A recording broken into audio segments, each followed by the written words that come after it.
Bem-vindos mais uma vez a Ponto Bereia, especialmente hoje em que nós temos dois eventos especiais. Em primeiro lugar, nós damos as boas-vindas à mesa do Senhor, que é um momento, não somente um memorial, um momento em que nós reparamos no mês para relembrar o sacrifício de Jesus, mas também para recebermos as virtudes da cruz e termos um jantar, por isso o nome ceia, com o Cristo ressurreto.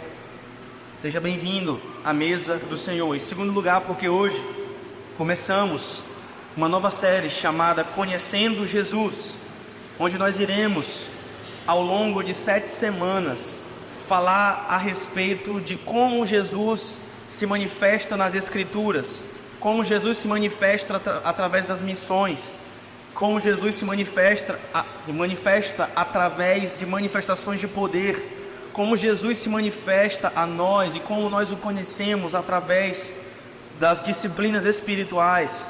E nós iremos, através desse conhecimento de Jesus, viver uma vida de poder e uma vida que agrada a Deus. Então hoje nós iremos falar a respeito de conhecendo Jesus através da Escritura.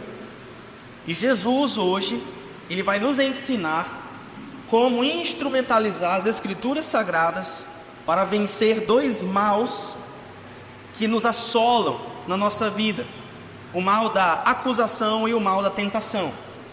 Então nós iremos aprender com Jesus como calar a voz do acusador e como termos poder para resistir à tentação.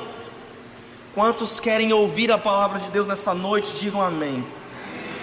E eu começo com a seguinte frase: conhecer a Jesus através das Escrituras é o nosso antídoto contra a tentação e contra a acusação.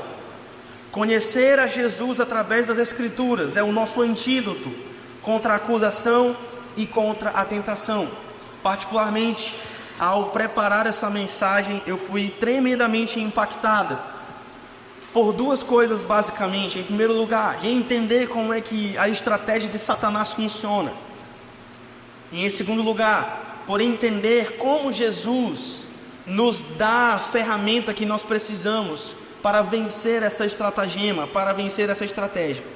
Então eu peço que você abra sua Bíblia em Lucas, capítulo 4, e nós iremos ler do verso 1 até o verso 13. Lucas capítulo 4, do verso 1 até o verso 13.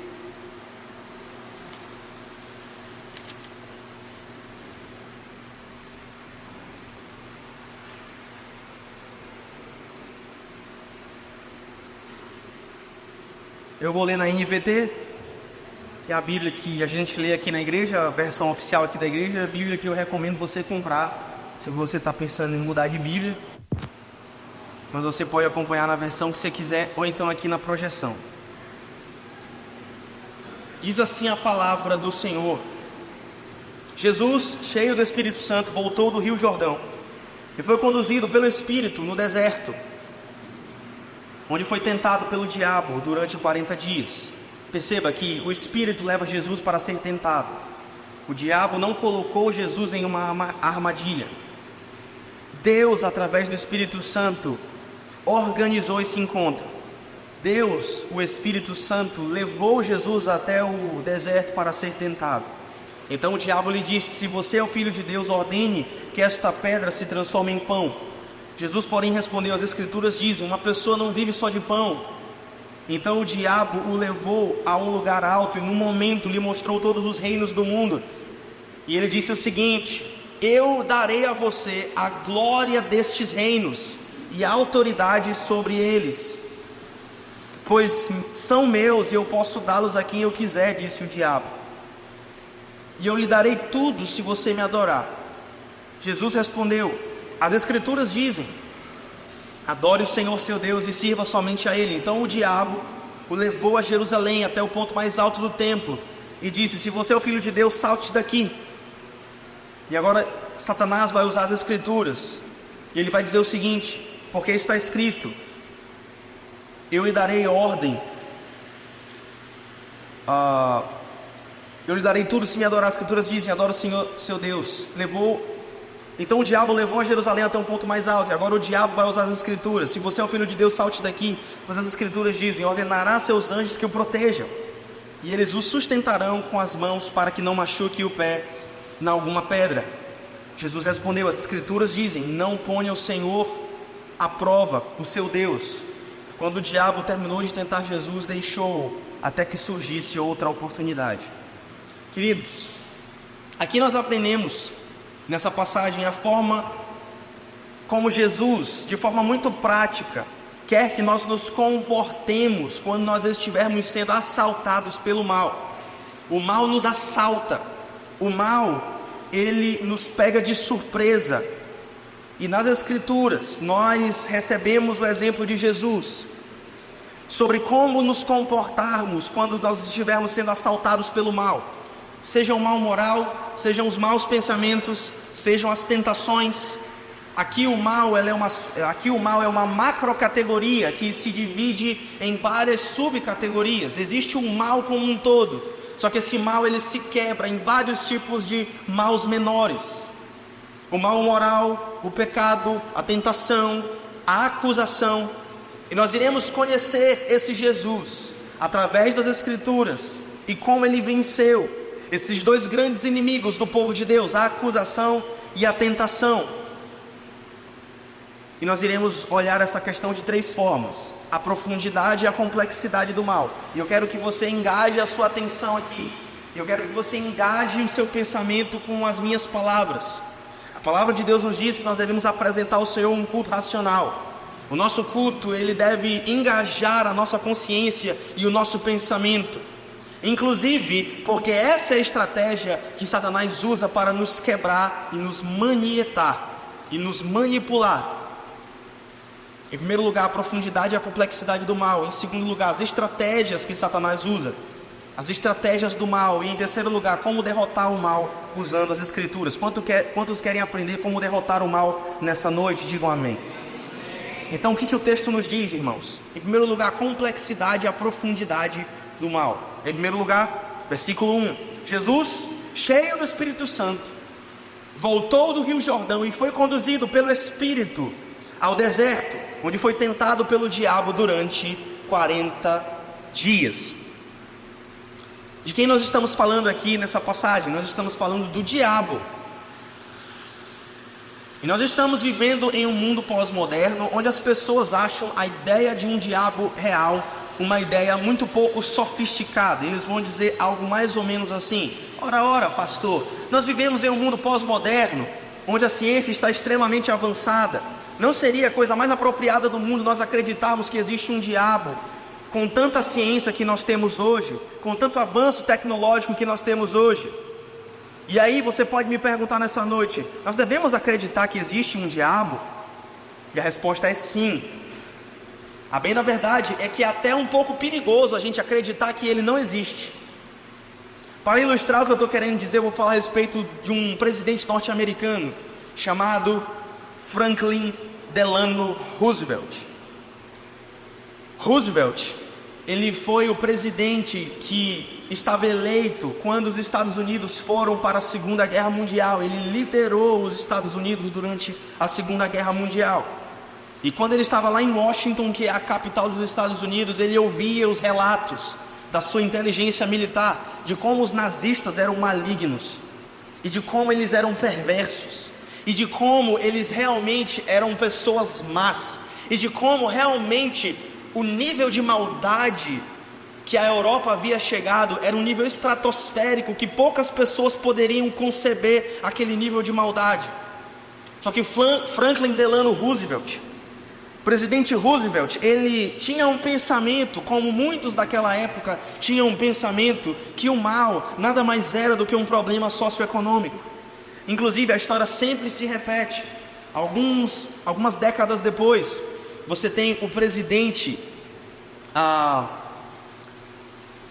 Nixon, nos Estados Unidos também, olhando toda a pobreza e toda a maldade, todos os milhões e milhões de corpos que haviam sido acumulados durante a Revolução Cultural dos comunistas na China. Ele disse o seguinte: olha, o problema desse pessoal não é que eles são maus, não é que eles são malignos, não. O problema deles é que eles não têm dinheiro. então bora jogar um monte de dinheiro dentro da China comunista e ao longo das décadas eles vão melhorar. Então esse era o pensamento que muitas dessas pessoas tinham. Eles achavam que o mal, não existia um aspecto transcendente para o mal. Eles achavam que o mal era algo simplesmente socioeconômico. Se a gente dá dinheiro para as pessoas, elas vão deixar de ser pessoas bárbaras, elas vão deixar de ser pessoas primitivas, e elas vão evoluir como seres humanos. Até que então, o próprio Franklin Delano Roosevelt vai até o campo de batalha dos nazistas, e ele vê com os próprios olhos aquela grande maldade, e ele então entra em parafusos. Um pouco antes dele morrer, um pouco depois que a guerra termina, Roosevelt vai até uma igreja no condado de Nova York, nos Estados Unidos, e então ele começa a ter o interesse por teologia, e ele começa a estudar a doutrina do pecado original, ou a doutrina que nós chamamos da depravação total. E então Franklin Delano Roosevelt, presidente dos Estados Unidos, um pouco antes de morrer, vai falar com um dos pastores dessa capela. Ele vai dizer o seguinte: pastor, hoje eu entendo que o mal não é algo simplesmente econômico. Pastor, hoje eu entendo que o mal não é algo simplesmente cultural. Pastor, hoje eu entendo que o mal não é algo simplesmente social. O mal, ele é complexo e profundo. O mal tem uma implicação extremamente mais complexa do que os nossos olhos podem ver, e nós não podemos ignorar estas realidades. Nós não podemos ignorar essas realidades. A bem da verdade é que o próprio Roosevelt, ao falar com esse pastor e ao entender a doutrina do pecado original, ele falou da seguinte maneira: pastor, o pecado, ele é além, o mal, melhor dizendo, ele é além do natural. Ele é além do natural. E a gente está falando aqui do diabo.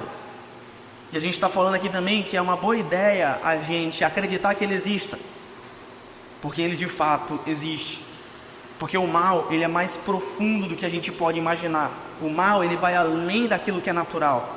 Existe uma dimensão da maldade que os nossos olhos físicos e os nossos sensos físicos, eles não conseguem captar. Nós estamos falando do diabo aqui. Agora eu peço que você olhe para o mundo que está à sua volta. Você realmente é tão ingênuo para pensar que essa avalanche de notícias ruins que nós recebemos, elas têm uma natureza simplesmente socioeconômica? Você olha para os bairros pobres aqui dessa cidade, você olha para as regiões marginalizadas aqui dessa cidade, você olha para a pobreza, inclusive aqui nesse bairro que nos cerca, que é a Aurora. Você olha para a pobreza ali no bairro do João de Deus, você olha para a pobreza ali no bairro do São Bernardo, e você acha que todo esse problema é simplesmente socioeconômico? Você acha que se a gente jogar mais dinheiro nessas áreas ou mais educação, esses problemas necessariamente vão ser resolvidos? Você é tão ingênuo para pensar dessa forma? Ou quando nós olhamos ao redor, nós entendemos que existe uma força coagindo grande parte dessas questões que acontecem. Nós chamamos isso de opressão. Opressão. Existem forças que atuam entre nós e que potencializam o nosso lado ruim. Vocês entendem isso? O mal, ele é profundo. O mal, ele é complexo. E aqui eu vou entrar na parte da complexidade. A gente acabou de ver que o mal, ele é profundo. Agora nós iremos ver que o mal, ele não somente é profundo, como ele também é complexo. Queria perguntar para você: quantos de vocês conseguem vencer o diabo no argumento? Você consegue passar o papo no diabo? Você consegue vencer ele nos argumentos? Você acha que o diabo é um tosco? Você acha que o diabo não domina a linguagem? Você acha que o diabo não domina metanarrativas? Você acha que o diabo consegue ser vencido por você no diálogo? A Bíblia deixa muito claro que ele pertence a uma classe superior de seres angelicais, que nós conhecemos como querubins. O próprio Satanás, ao ser criado, assistia na própria presença de Deus. A Bíblia o chama de querubim ungido. Ele era um querubim, ele era uma classe especial dentro de uma classe especial de seres angelicais. Então, nós estamos falando de um ser que tem um intelecto muito superior. Nós estamos falando de um ser que é um ser milenar. Inclusive, existe um ditado na cultura popular que diz que o diabo é mais perigoso por ser velho do que por ser diabo. Nós estamos falando de um ser que tem um intelecto superior. Nós estamos falando de um ser que é profundo conhecedor da natureza humana e que vai usar as suas astutas ciladas, como diz o apóstolo Paulo, com um único objetivo. Sabe qual é esse objetivo? Destruir a sua vida. E por que eu estou falando que o mal é complexo?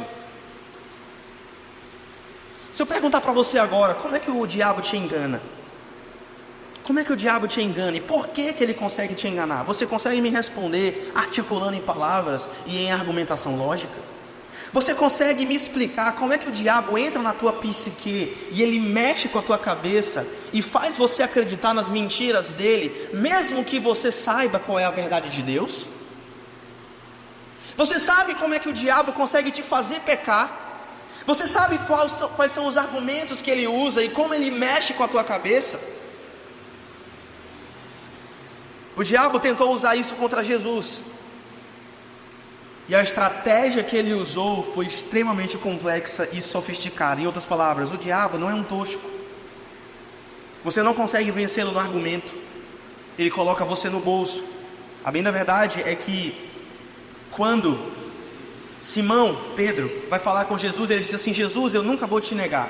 O que Jesus responde para Pedro? Pedro, eis que Satanás te requisitou para te peneirar como trigo, mas eu intercedi por ti para que a tua fé não desfaleça. E quando tu fores restaurado, edifica os teus irmãos, ajuda os teus irmãos. Em outras palavras, se Satanás tivesse conseguido a permissão para brincar com Pedro iria ser um brinquedinho nas mãos de Satanás, assim como todos nós. Louvado seja o nome do Senhor, porque Ele intercede por nós, e Ele não permite que Satanás brinque conosco. Agora, Satanás usa argumentos psicológicos contra Jesus. O que isso quer dizer na prática? Perceba, Efésios capítulo 4, leia junto comigo. Efésios capítulo 4. Não pequem ao permitir que a ira os controle. Versículo 26 e 27. Não pequem ao permitir que a ira os controle. Acalmem a ira. Pense assim, o sol bitmônia. Sabe por quê? Porque a ira cria oportunidades para o diabo. E aí você pode pensar: interessante que Paulo diz que a ira, que é um sentimento dentro de nós, cria oportunidades para o diabo que está fora de nós, crentes. Paulo está escrevendo para a igreja de Éfeso. Paulo está escrevendo para crentes que estavam tendo problemas com todos os tipos de pecado, inclusive com o pecado da ira. Então Paulo vai dizer para a igreja de Éfeso: olha, Éfeso, Satanás usa argumentos complexos, Satanás usa estratégias extremamente sofisticadas, e uma dessas estratégias é que ele vai usar os sentimentos ruins dentro de vocês para encontrar uma brecha e encontrar uma oportunidade. Satanás não pode fazer morada em nós se pertencemos a Jesus. É impossível, em outras palavras, um crente ficar possesso. Mas Satanás pode oprimir o crente. Quantos entendem isso? Digam amém. E sabe como é que ele vai te oprimir? Se você der oportunidade para ele através de sentimentos e pecados dentro do seu coração. Pergunte para a pessoa que está do seu lado agora: você está dando brecha?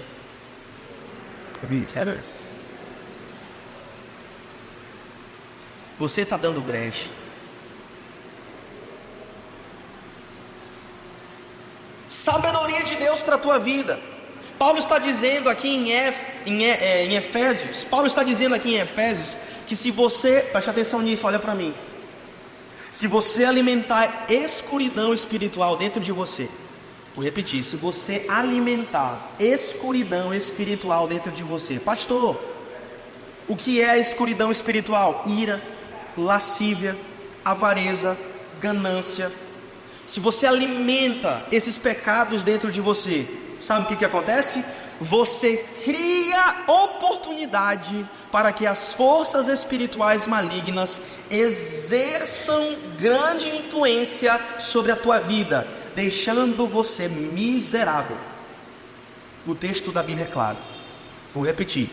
Se você alimenta escuridão espiritual dentro de você, ira, lascívia, avareza, e você não confessa esses pecados, você cria a oportunidade para que forças espirituais malignas de fora exerçam grande influência sobre a tua vida, deixando a sua vida miserável.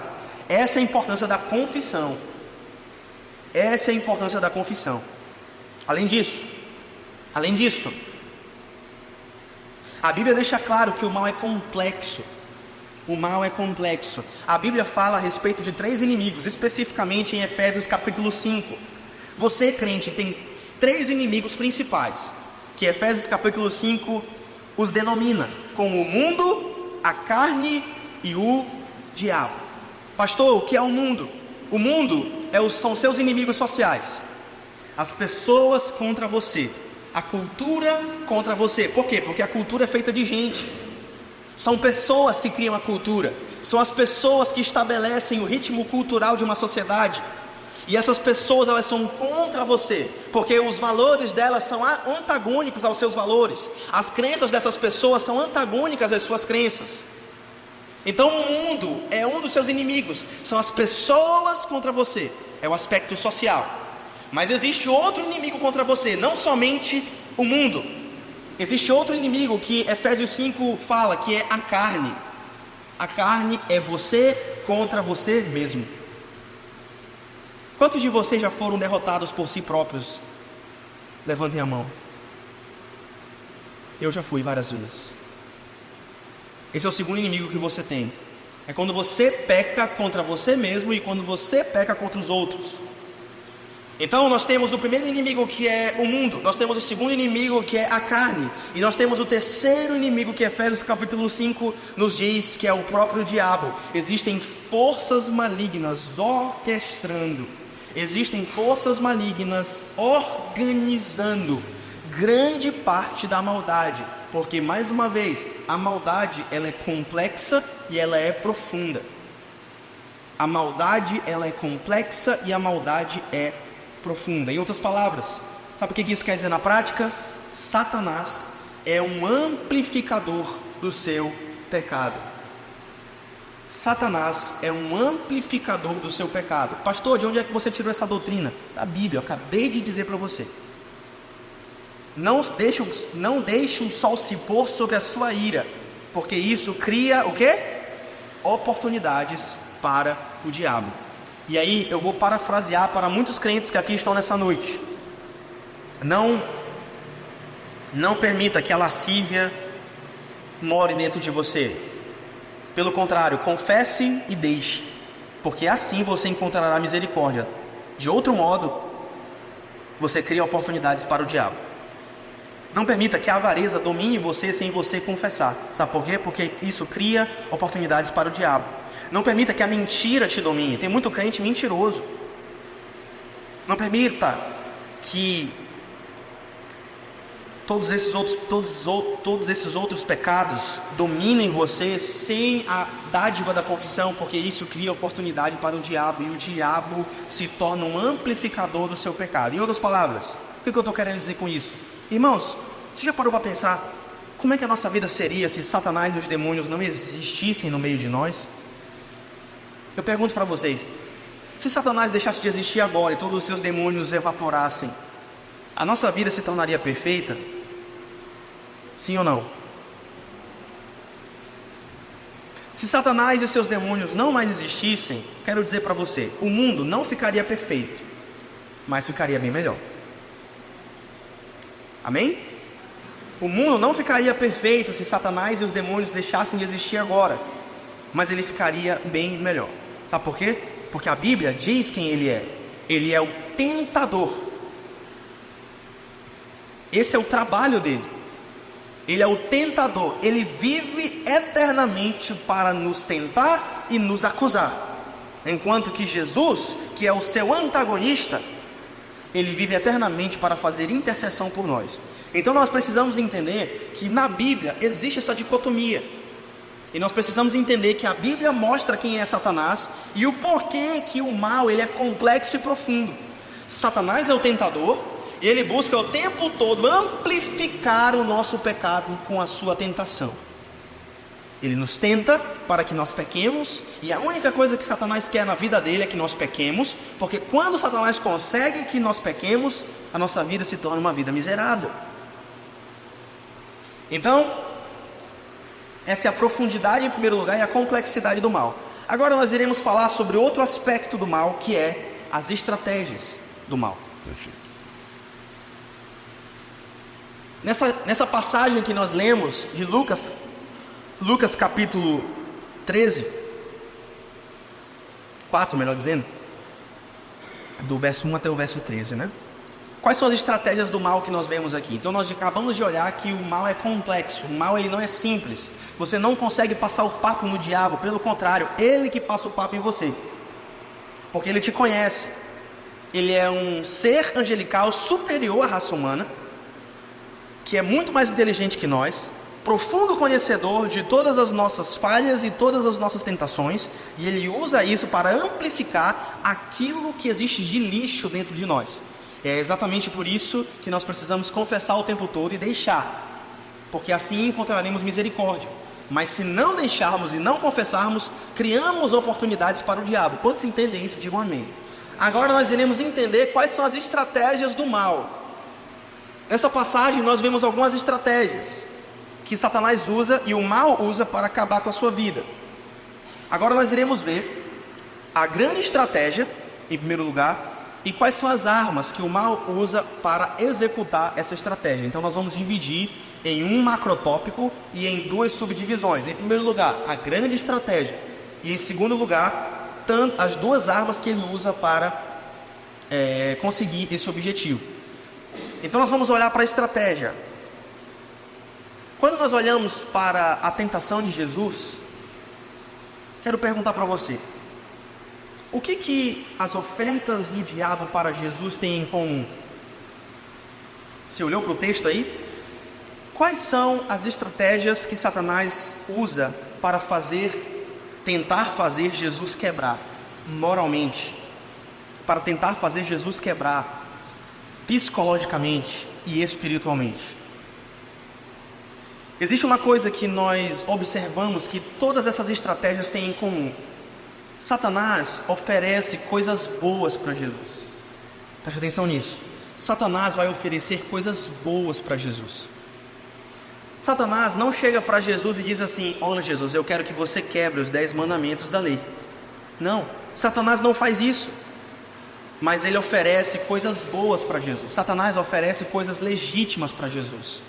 Qual é a primeira coisa que Satanás oferece para Jesus? Versículo 3. Então o diabo lhe disse: se tu és o filho de Deus, ordene que essas pedras se transformem em pão.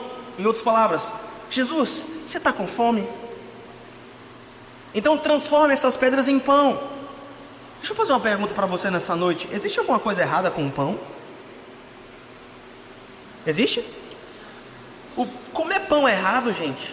Então a gente, né? Comer muito pão é errado, né? Pode ser. Não?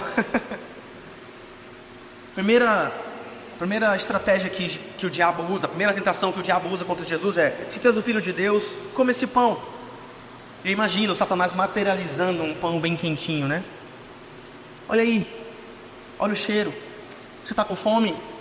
E veja como Satanás é astuto. Ele vai brincando com os nossos sentimentos. Ele vai brincando com as nossas necessidades. Ele vai brincando com coisas legítimas. Satanás, ele é muito sujo e ele é extremamente inteligente. Nós não conseguimos passar o papo nele. Ele que passa o papo em nós, se nós não nos submetemos a Deus, né? Agora o que acontece? Você está com fome, Jesus? Você está com fominha? Transforma essas pedras em pão. Afinal de contas, o que pode estar errado com o pão? Segunda estratégia que o diabo usa, versículo 6. Eu lhe darei a glória destes reinos e a autoridade sobre eles, pois esses reinos são meus e eu posso dá-los a quem eu quiser. Não preciso explicar, na antiga aliança o poder era mediado por principados e potestades. Mas agora na nova aliança só existe um principado e o nome dele é Jesus Cristo de Nazaré. Então nós precisamos entender que Satanás está falando de um tempo antes da morte e da ressurreição de Jesus, onde ele de fato exercia uma autoridade mediatória entre o céu e a terra. Segundo, eu lhe darei a glória desse mundo e desses reinos, porque eles são meus e eu posso dá-los a quem quiser. Queria fazer uma pergunta para você: existe algum problema em se tornar uma autoridade? Existe algum problema em você ser chefe? Existe algum problema em você ter um cargo de confiança? Então, mais uma vez, Satanás está oferecendo uma coisa boa para Jesus. Satanás, em primeiro lugar, oferece pão, e depois ele oferece um cargo de chefia, que em si não existe nada de errado com isso. E em terceiro lugar, versículo 9: então o diabo levou Jesus a Jerusalém, até o ponto mais alto do templo, e disse: se tu és o filho de Deus, salte daqui. E o diabo diz: eu quero que o mundo inteiro veja, Jesus, que você confia em Deus. Olha só como o diabo é inteligente. Jesus, se joga daqui, pois ele deu ordem aos anjos para que guardem você em todos os teus caminhos, para que você não tropece em pedra alguma. Em outras palavras, Jesus, se você se jogar daqui, o mundo inteiro vai ver que você é uma pessoa boa. Jesus, se você se jogar daqui, o mundo inteiro vai perceber que você confia em Deus. Aí eu pergunto para você: existe alguma coisa errada em confiar em Deus? Queridos, em outras palavras, nenhuma das coisas que Satanás ofereceu para Jesus eram coisas ruins em si. Acontece que, para que Jesus obtesse essas coisas, ele precisaria desobedecer a Deus para obtê-las.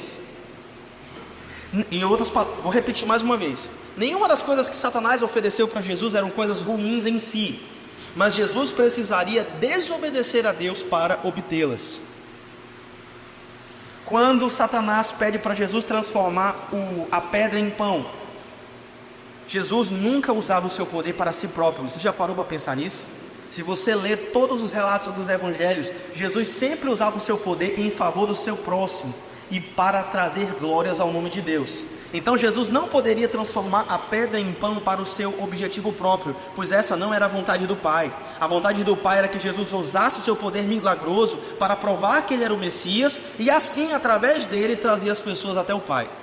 Ou seja, para que Jesus obtesse o pão, ele precisaria desobedecer o seu Pai. Veja como o mal é complexo. Veja como Satanás usa essas estratégias para nos engambelar. Além disso, a segunda estratégia que Satanás usa para fazer com que Jesus pecasse, ele diz assim: olha, eu te darei todos esses reinos, se você eu te darei todas as glórias desse reino, se você se prostrar e me adorar.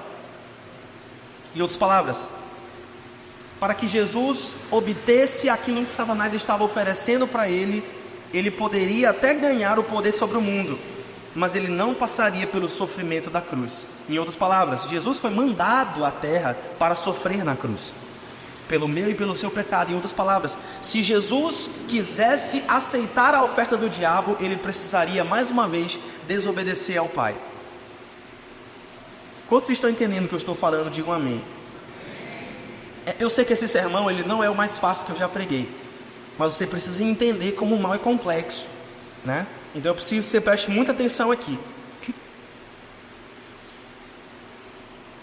Para que Jesus cedesse à segunda tentação que o diabo leva sobre ele precisaria ganhar esse poder sem passar pelo sofrimento da cruz. Satanás vai jogar com a tua missão.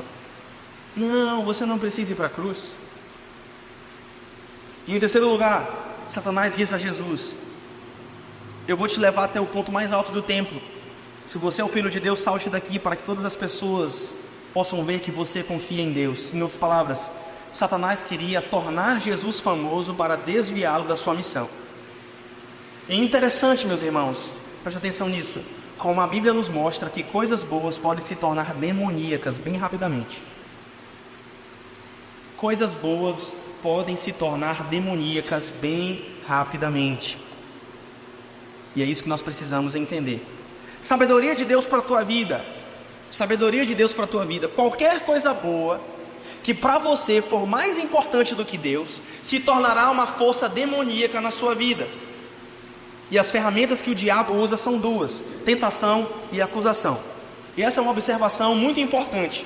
Satanás e os demônios literalmente fazem isso. Eles vão até você em espírito, e eles começam a soprar no teu ouvido tanto tentação como acusação. Então, Satanás vai tentar Jesus. Versículo 1: Jesus, cheio do Espírito Santo, voltou do Rio Jordão e foi conduzido pelo Espírito ao deserto, onde ele foi tentado pelo diabo durante 40 dias. A palavra grega tentação literalmente quer dizer no grego exercer uma forte pressão para tentar quebrar algo. Literalmente.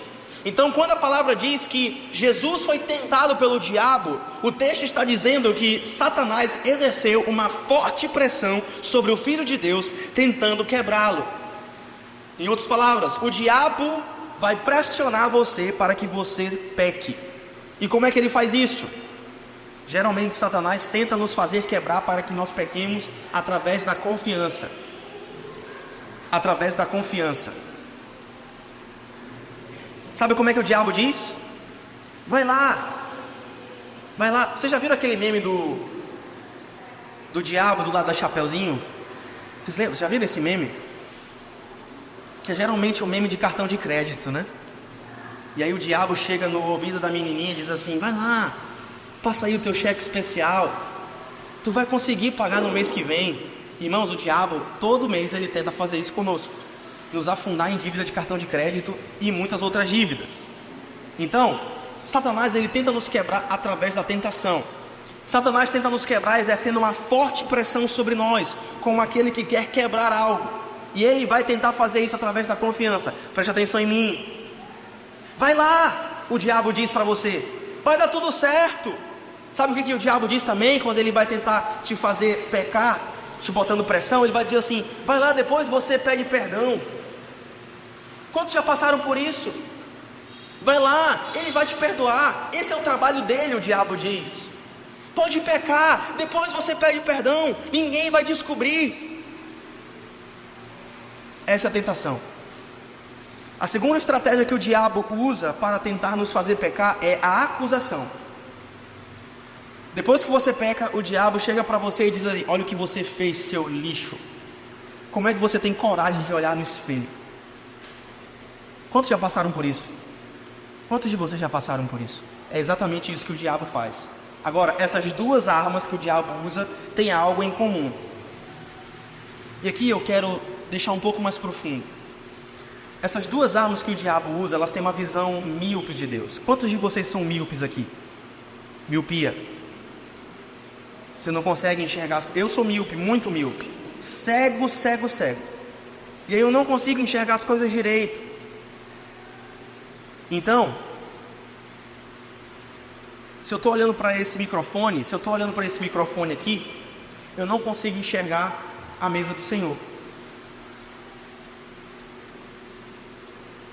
Se eu estou olhando para o meu celular, eu não consigo enxergar esse tripé.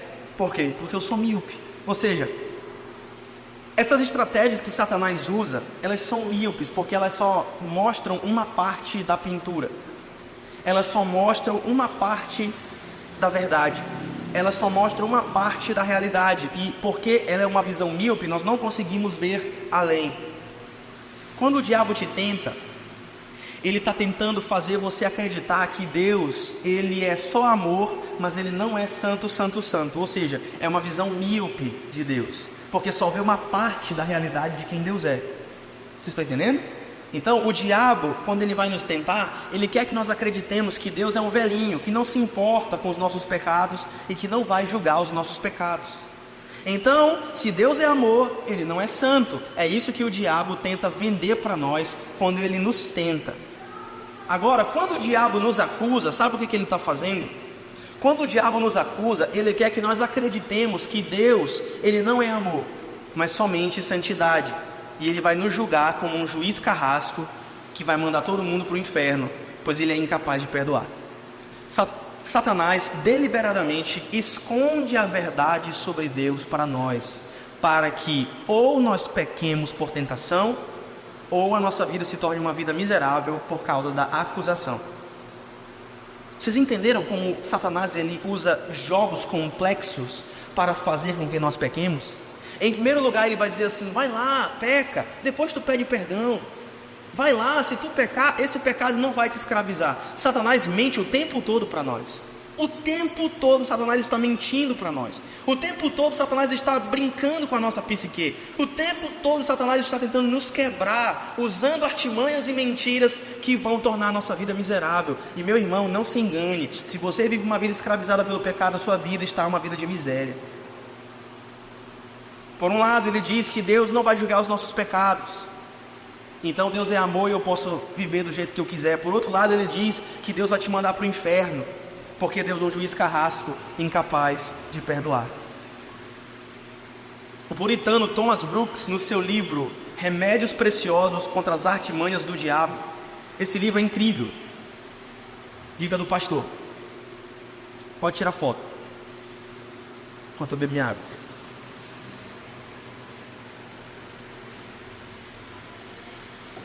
Thomas Brooks foi um puritano do século 17, e ele escreveu esse livro chamado Remédios Preciosos contra as Artimanhas do Diabo.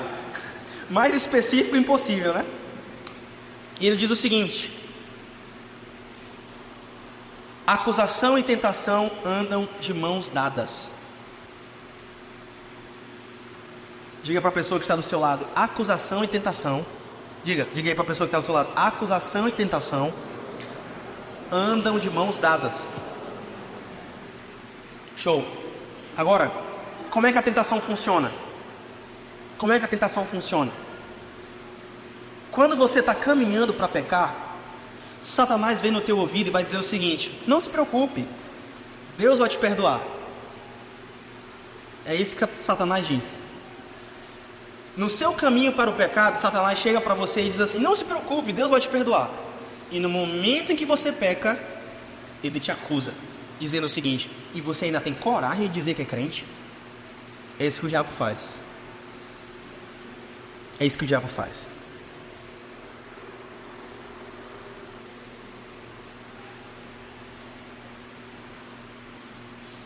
O diabo fez isso com Jesus. O diabo faz isso conosco. Ele diz para Jesus: Jesus, tu não quer isso? O Senhor, você não quer passar para um período da sua vida em que você vai reinar? Você não precisa passar por tanto sofrimento e privação. Eu posso te fazer rei, Jesus. Além disso, Satanás chega para Jesus e diz assim: se tu és o Filho de Deus, se tu és o Filho de Deus. Satanás sabia que ele era o Filho de Deus. Os demônios sabiam quem era Jesus e os discípulos não sabiam.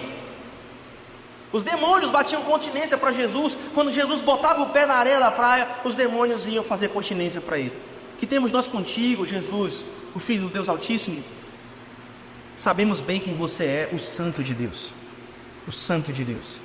Satanás sabia que Jesus era o Filho de Deus, mas Satanás queria jogar com o psicológico de Jesus. E é isso que ele faz conosco. Ele diz assim: se tu és o Filho de Deus, será mesmo que tu és o Filho de Deus, Jesus? Prova aí. Tentando tornar Jesus um idólatra. E é isso que ele faz conosco também. Sabe por quê? Porque o nosso coração, o meu e o seu coração, estão cheios de coisas que podem nos tornar um ponto de amplificação para Satanás exercer a sua influência sobre nós. E mais uma vez, sabe quais são essas coisas ruins que estão no nosso coração? As nossas paixões. Às vezes nós amamos mais os nossos filhos do que nós amamos a Jesus, e Satanás vai usar o nosso amor pelos filhos para transformar isso em uma coisa maligna, assim como ele fez com Jesus. Jesus, come o pão, não tem nada de errado com o pão.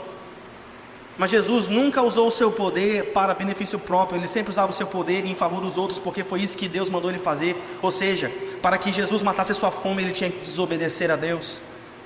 Muitas vezes, Satanás, e na maioria das vezes, Satanás vai usar coisas legítimas para fazer você pecar. Ele vai dizer assim: você ama os seus filhos? Então ame-os mais do que você ama a Deus. Satanás vai usar o seu amor pelo prazer. O sexo não é uma coisa errada em si, porque foi algo que Deus criou e algo que Deus deu para ser desfrutado como um presente do pacto da aliança, dentro do contexto matrimonial. Mas Satanás vai dizer assim: você ama o prazer sexual? Então ame o prazer sexual mais do que você ama a Deus. E então os filhos e o sexo se tornam coisas malignas. Você percebe como é que o diabo trabalha? Percebe? Quantos estão entendendo o que eu estou falando aqui? Amém? Então ele usa coisas boas para que você ame essas coisas boas mais do que você ama a Deus, e então ele tem oportunidades para exercer influência sobre você e te escravizar. O seu amor pelo dinheiro, o dinheiro não é uma coisa errada em si, mas se você ama o dinheiro mais do que você ama a Deus, Satanás transformou o dinheiro em uma coisa maligna, e através do dinheiro ele consegue ter uma oportunidade na tua vida para exercer controle sobre você. Você ama a sua carreira, a mesma coisa. Você ama o seu dom e o seu ministério, a mesma coisa. Você sabia que o dom que Deus te deu, Satanás pode transformar em uma coisa maligna? Queridos, agora, em último lugar, como nós podemos derrotar o mal? Usando as Escrituras. Quantos estavam querendo essa parte aí? Digam amém. Então eu acabei de mostrar para você como o mal se articula. Eu acabei de desmascarar Satanás aqui para você. E agora eu vou te mostrar como é que você pode vencê-lo. Porque nós temos a capacidade em Deus de resisti-lo e de vencê-lo. Querido, sabe como é que Jesus venceu Satanás? Usando as Escrituras. Usando as Escrituras. O tempo todo, durante a sua batalha contra Satanás, e era uma batalha no campo da mente, Jesus usa as Escrituras.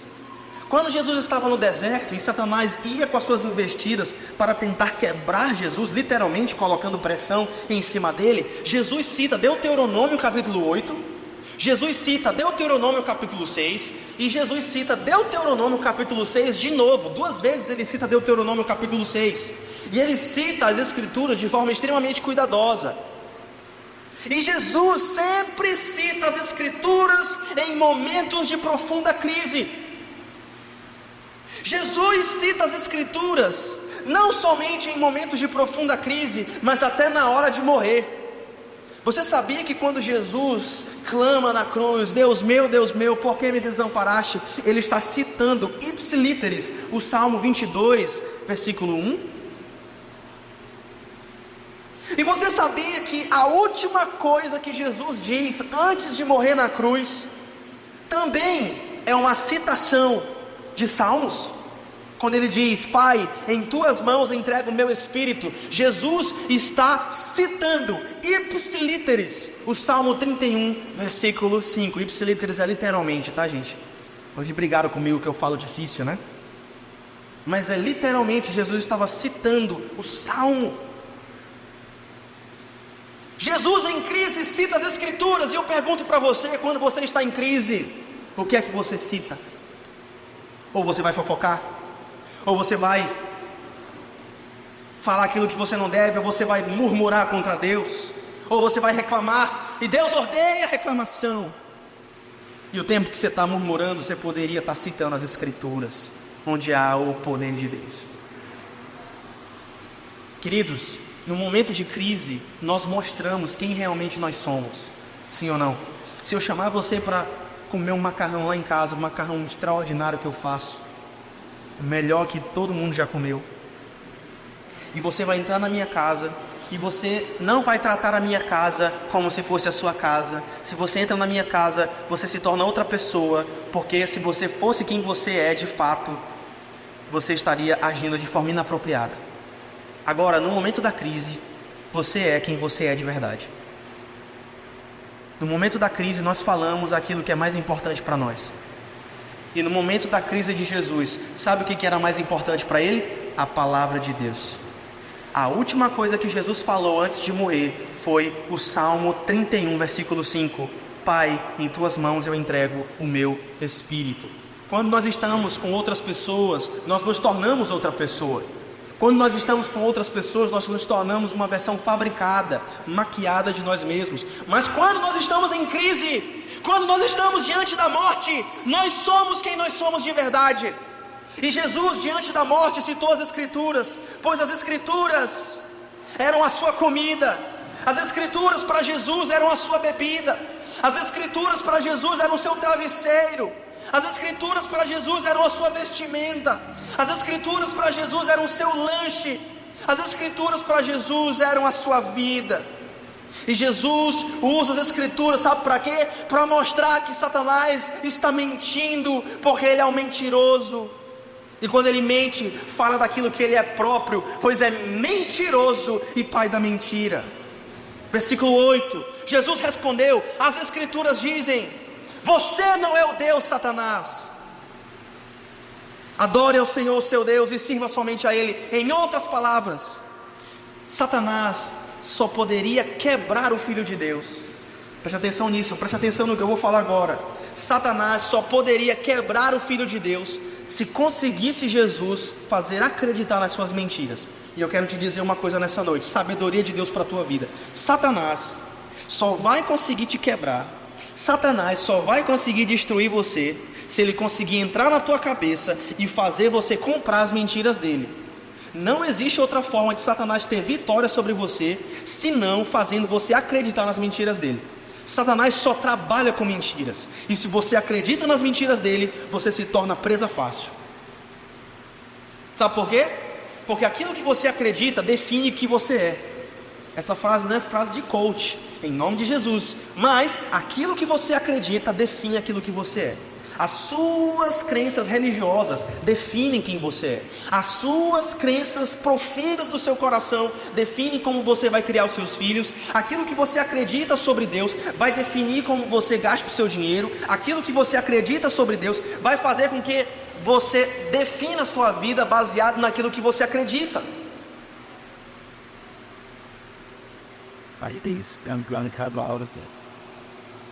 E aquilo que define quem você é aquilo que você acredita sobre Deus e como Deus se relaciona com você e com o mundo. O resto, meu amigo, é simplesmente consequência dessa primeira parte. Se você acha que Deus não serve para você, é porque você acreditou em uma mentira. Se você acha que você está muito afundado para que Jesus não possa te perdoar, é porque você acreditou numa mentira. E se para você o Deus bíblico não serve, outro Deus vai aparecer para tomar conta da sua vida. Seja o sexo, seja o dinheiro, seja a carreira, porque não existe vácuo de poder. A única forma de Satanás te quebrar é se você acreditar nas suas mentiras. Quantos de vocês estão acreditando nas mentiras de Satanás nessa noite? Quantos de vocês estão tendo um tempo difícil de acreditar nas promessas de Deus nessa noite?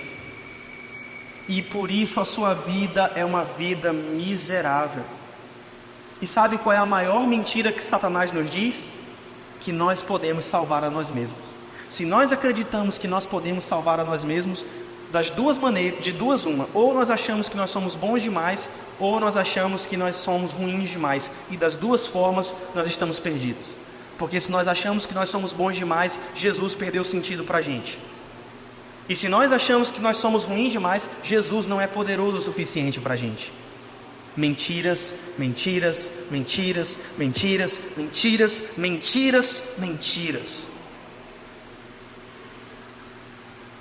Satanás mente para nós de que nós podemos nos salvar a nós mesmos. E eu vou provar para você, queridos, mais uma vez, Satanás não dava a mínima se Jesus iria quebrar ou não os 10 mandamentos. Vou repetir, Satanás não dava a mínima se Jesus iria quebrar os 10 mandamentos ou não. Sabe por quê? Porque essa não era a tentação. A única coisa que Satanás queria impedir Jesus de fazer era ir para a cruz. Eu te dou os reinos, Jesus, mas não vá para a cruz.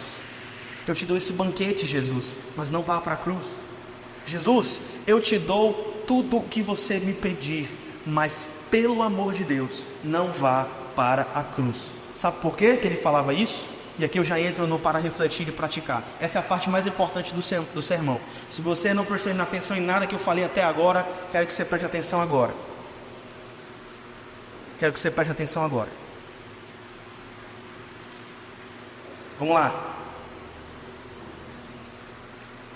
Sabe por que Satanás não queria que Jesus fosse para a cruz?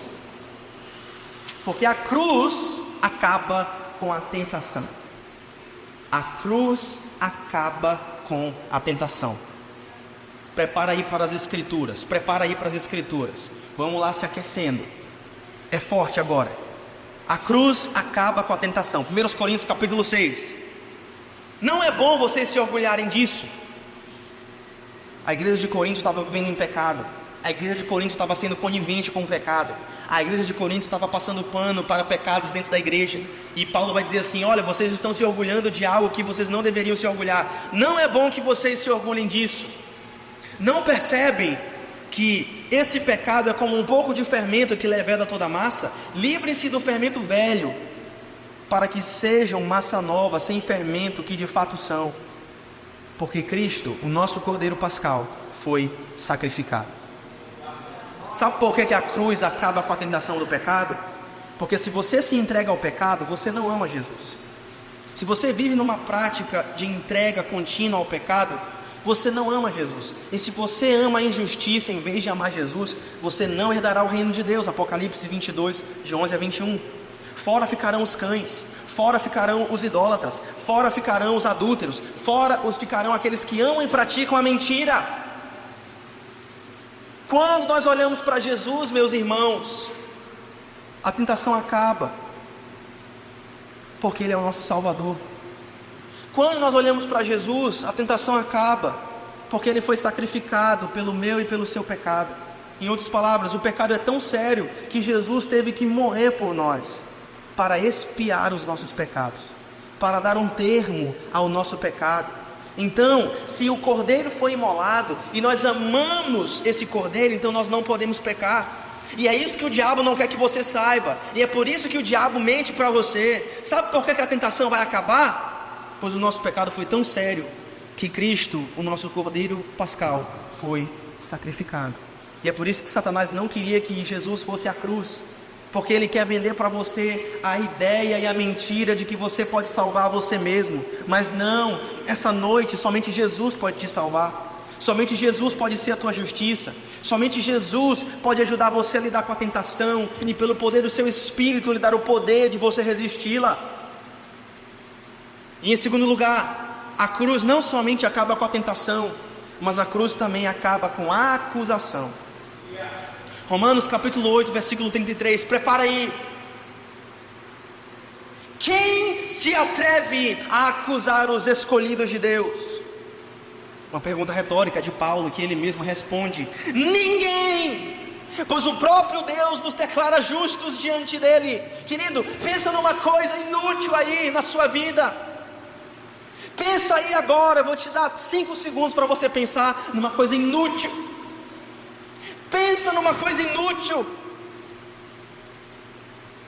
Pois é, mais inútil do que isso que você acabou de pensar é alguém tentar te acusar se você pertence a Jesus. Sabe por quê? Porque o próprio Deus nos declara justos diante dele. Quem nos condenará então? Ninguém. Sabe por quê? Porque o Cordeiro foi sacrificado, mas ele não permaneceu sacrificado, mas ele ressuscitou. E sabe por que ele cala a acusação? Porque ele hoje está sentado no lugar de honra, à direita de Deus. Sabe fazendo o quê? Intercedendo por você. Aleluia. Então, quando nós olhamos para Jesus, não somente como um exemplo, não somente como alguém legal, não somente como um exemplo de virtude, um exemplo de moralidade, mas quando nós olhamos para Jesus como nosso Salvador, a acusação acaba, pois se Ele é o nosso Salvador, Ele é aquele que intercede por nós diante de Deus, e nenhuma acusação prosperará contra nós, se Jesus de Nazaré for o nosso advogado. Louvado seja o seu santo nome.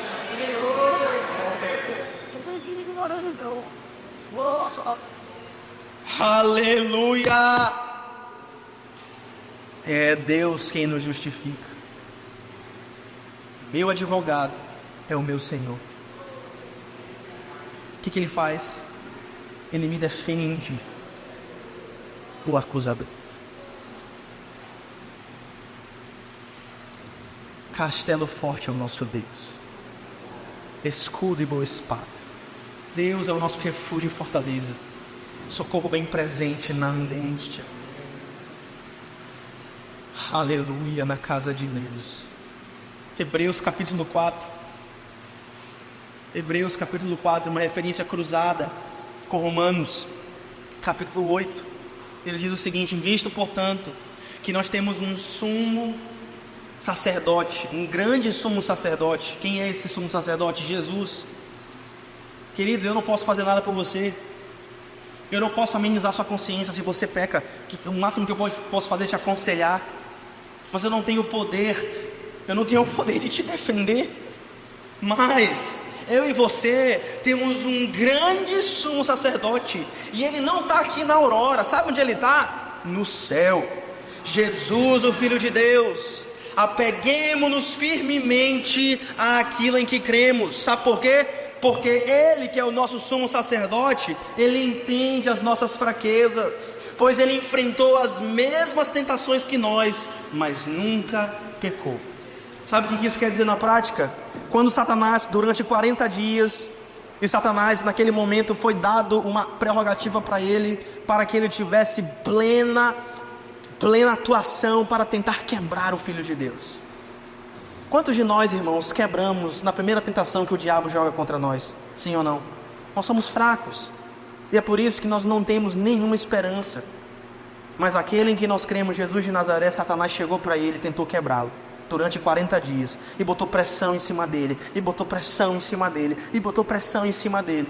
E durante o jardim do Getsemane, o diabo foi lá e botou pressão em cima dele, e ele de joelhos, e quanto mais o diabo botava pressão em cima dele, mais o nosso Senhor Jesus segurava,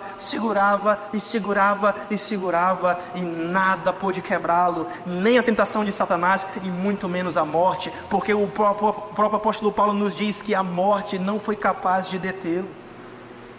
Jesus derrota todos os seus inimigos, e Ele, diferente de mim, porque eu não estou na tua pele, mas o Senhor Jesus, aquele em quem você confia, Ele é o sumo sacerdote que pode se compadecer de você. Sabe por quê? Porque ao contrário de mim e ao contrário de você, que cedemos na menor das tentações, o nosso capitão, ele foi tentado em tudo, mas ele não pecou. Ele não pecou. O nosso sumo sacerdote entende as nossas fraquezas, pois enfrentou as mesmas tentações que nós, mas nunca pecou. Assim, ou seja, é um conectivo. Ele está argumentando e ele vai dizer assim: olha, já que Jesus fez tudo isso por você, já que Jesus é o seu sumo sacerdote, portanto, aproximemo-nos com toda a confiança do trono da graça. E lá no trono da graça, você vai receber juízo? Não. Sabe o que você vai receber? Misericórdia. Você vai receber misericórdia. Satanás não vai te dar misericórdia depois que ele te convencer a pecar. Sabe o que Satanás vai fazer com você? Te acusar, porque é isso que ele sabe fazer. Mas Jesus não. Jesus te oferece misericórdia. Jesus te oferece graça. Sabe para quê? Para te ajudar quando você precisar. Aleluia. Esse é o nosso Deus, esse é o nosso Jesus, esse é o nosso advogado, essa é a nossa esperança. Satanás quer que você acredite que você é o seu Salvador, e aí você vai se danar. Mas se você acredita que Jesus é o seu Salvador, então você vai encontrar graça. Quantos estão precisando de graça nessa noite? Digam amém. Eu estou precisando, eu sei que muitos aqui estão precisando. E é por isso, queridos irmãos, que conhecer a Jesus através das Escrituras é o nosso antídoto contra a tentação e contra a acusação. Quem levantará a acusação contra os eleitos de Deus? Ninguém. Sabe por quê? Porque é Deus quem nos justifica. Louvado seja o nome do Senhor. Queridos, é assim que você vai vencer o mal. A partir de hoje, você vai desmontar os argumentos de Satanás. Você não vai permitir mais que ele entre na sua cabeça para mentir para você e dizer assim: não, pode pecar, que não vai dar nada não. Ou então, não, Deus não vai te perdoar, então nem adianta confessar para ele. Mas Jesus, nessa noite, quer que nós nem sejamos tomados pelo senso de acusação e nem sejamos tentados além do que possamos suportar.